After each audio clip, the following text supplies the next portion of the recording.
Welcome back to the channel where we mix things up, and today I'm going to be doing the second part of the series, a tier list maker for every NBA position, and today will be the shooting guard list. So yesterday we did the point guard list, so if you want to check that out, I'll hopefully make a box on the screen. If you can click that if you want to, or watch this video, then watch that video. But yeah, so just looking at our tier list, we have the best of the best. So in the point guard tier list, I had MVP caliber, but just looking at these guys, I remember James Harden. This is actually Kyrie Irving, and like these aren't the official ones because this was made before the trade deadline.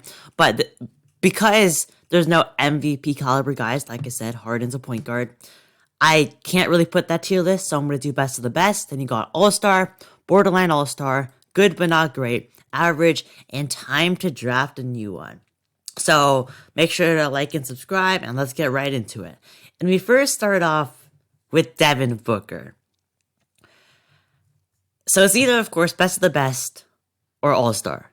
Just like Chris Paul changed this whole team, but Devin Booker has always been the go-to scorer. And now that he's winning, I might have to put him in the best of the best. Or all-star. Okay, I'm gonna skip him for now. Next, Josh Richardson. I would say good but not great. He definitely did not live up to the expectations for being traded for Seth Curry, but I wouldn't say he's average. I mean, he's probably at the lower end of a good but not great, but he's still definitely a solid defender. Can hit the mid-range jump shot, is pretty athletic. His three-point shot is pretty inconsistent. Maybe I'll move him down average because he's been having a pretty down season, but for now, good but not great. Next, Buddy Hield. Good but not great. A lot of people expected him a couple years ago to be in the All-Star tier, but Luke Walton has kind of stunted that. He's been a lot better recently, I have to admit that, but still, he's an amazing shooter. He's like second in the league in three-pointers, and I think he had more threes than Stephen Curry in April, which Curry was injured for a chunk of that span. But that's still impressive. Still an amazing shooter, not the best defender, decent shot creator that isn't a three. And I would say good but not great. Definitely not borderline all-star yet. Next, Donovan Mitchell. I'm going best of the best because he's on the best team in the league. He's the best player. And I think that he has the case to be the best shooting guard in the league. I would say he's like top 4, maybe top 3. But Mitchell, he's an amazing leader, averaging like 26, 5, and 5. His three-point shot's been a lot better. His playmaking's been a lot better. And I think he is the best of the best here. It's just that if they were like the 6th seed, I would put him at All-Star. But now that they're the 1st seed, best of the best. Next, Derek White. White's pretty inconsistent. He has, like, in the bubble, in the playoffs, he always steps up. But in the regular season, he doesn't really get too many minutes from Coach Pop. I'm going to say average for now, mainly because of the inconsistency. And he has some injury problems. But he definitely has some pretty good talent. Next, Dante DiVincenzo. I am pretty high on Dante DiVincenzo, and I think he's the good, not great. I do think that they would have rather, of course, had Bogdan Bogdanovic, though the Bucks messed that hole up, but he's still a pretty good defender. He's lights out from downtown. I think he's like a 40% three-point shooter. And that's basically what you want alongside Giannis. He can be hot and cold sometimes, but when he's hot, he can put up 20 points a game on good efficiency, good defense. Next, CJ McCollum. Now this is either the borderline all-star or the all-star tier. I personally have him in the it's definitely all-star. Okay, if he stayed healthy, he probably would have been an all-star. He hasn't been as good ever since coming back from the injury, but it makes sense. I'm gonna skip him for now. I would personally have him behind Devin Booker, like people like Paul George, which we'll talk about later. But for now, I'm gonna leave him to the side. Next, Kelly Oubre. Good but not great. I mean, he started off so bad, but off the bench, he's been a lot better. Inconsistent three-point shooter, but he hasn't really found his place at this Warriors offense. He's like on the Suns, he was an athletic who's going to get some dunks and not really shoot off the dribble, but instead do catch and shoot. And he is a pretty good catch and shoot 3-point shooter, but off the dribble, not too good. He's still a solid defender.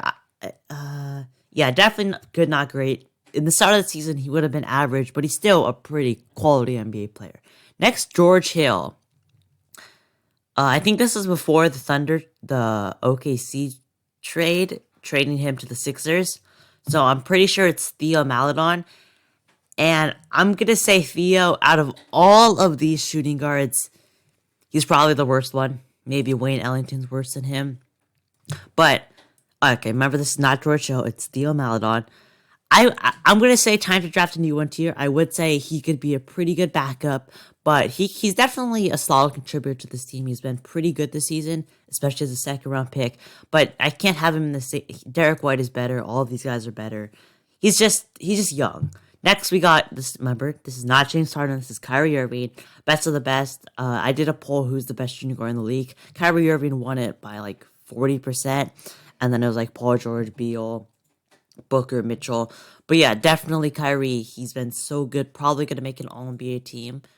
I mean, there's Luka, Dame, Harden, Curry, and then maybe makes the third team. And then you also have to have Chris Paul and Donovan Mitchell.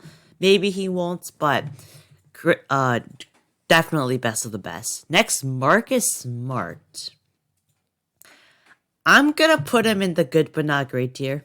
He's definitely not borderline all-star, but his impact on both ends is definitely big to the Celtics team. Big part of that, they had an 8-game win streak, 6-game win streak, and with his defensive intensity, he does make quite a bit of mistakes, so I wouldn't have him as the best defender of the league, but definitely I would say top 10. And his playmaking is pretty good. His efficiency isn't that good, but he could just be that spark that the Celtics team really needs. Next, Bradley Beal, best of the best. He's leading the league in scoring right now. The Wizards are the 10th seed now in the play-in. Might make the playoffs. Beal and Russ, big part of that. Just an amazing scorer. Needs help. There's a reason why a lot of teams are in pursuit of him.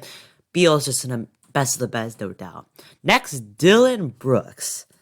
From Grizzlies fans, they say that he's either hot or cold. He's the definition of hot or cold. He shoots a lot, and sometimes he makes them, and then he drops 20. Sometimes he goes to 1 for 10, and the Grizzlies fans hate him. He's a pesky defender. He's okay, but he can definitely shoot you out of games or win you a game. So I would say good but not great, but definitely on the lower end of the side. Next, Duncan Robinson, also good but not great. One of the best 3-point shooters in the league. Just a sniper. He has kind of been kept with teams knowing that he's a threat when before they thought that, just leave this guy wide open. Duncan made them pay. And now he's known as a real threat. Top shooter in the league, a flamethrower, and just that having that capability, definitely in the good but not great tier. He's probably going to get a bag this year, probably like 10 million plus. Next, Malik Beasley, also good but not great. You can probably see that the shooting guard is just a solid. Every team has like a solid shooting guard. I mean, it's never their best player.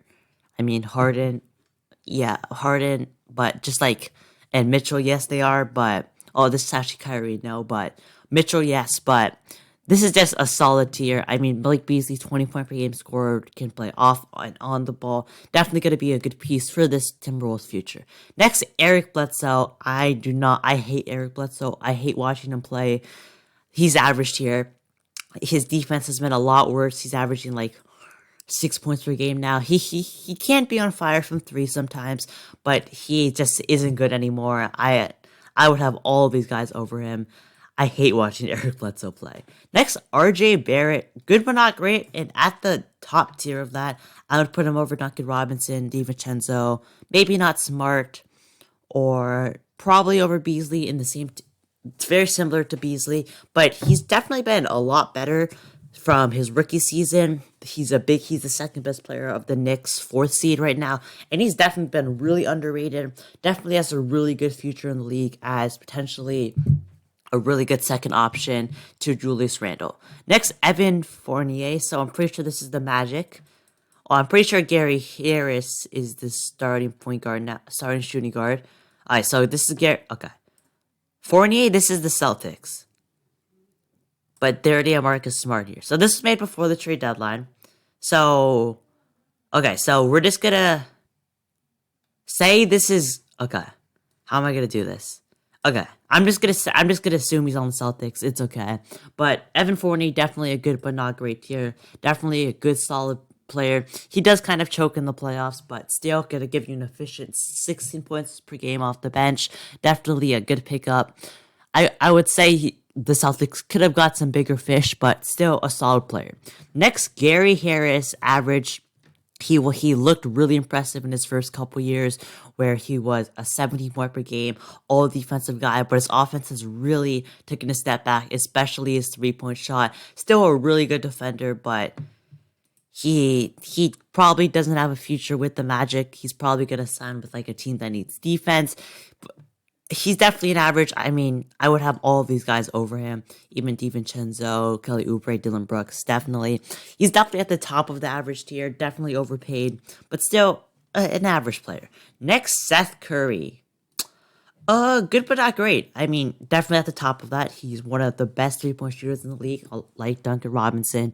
And he can also do more. He can make off the dribble, can hit mid-range shots, can play make a little bit. Isn't the best defensively, but on a Sixers team that has Ben Simmons, Matisse Thybulle, Tobias Harris is a decent defender, Joel Embiid, the interior presence. It's okay, and Danny Green too.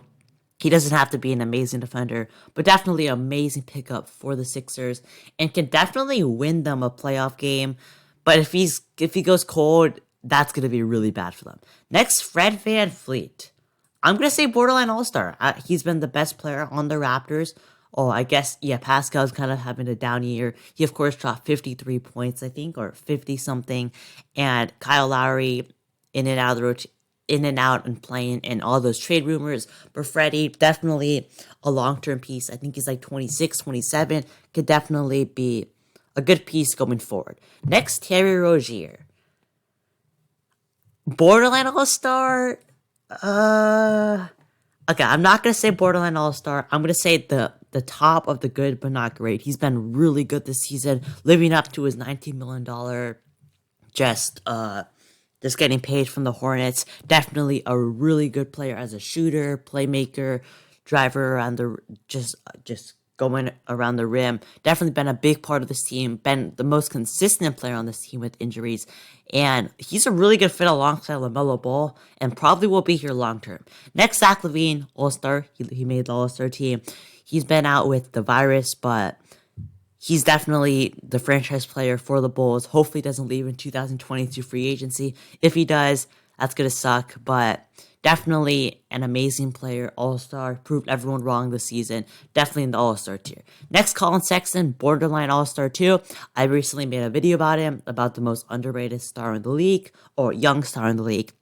24 points a game, 39% from 3, 22 years old. That's and an amazing work ethic. I'm really high on Colin Sexton. Next, Wayne Ellington. He's average, a pretty good 3-point shooter. I wanted my Lakers to get him because we're not really that good at threes, but he's just basically good to shoot threes, and that's what you want in the modern NBA. Next, Victor Oladipo. Is it borderline all-star or good but not great? Because when he's playing, like on the Rockets and the Pacers, he played like a borderline all-star. But, okay, let's think about it. I would have CJ over him.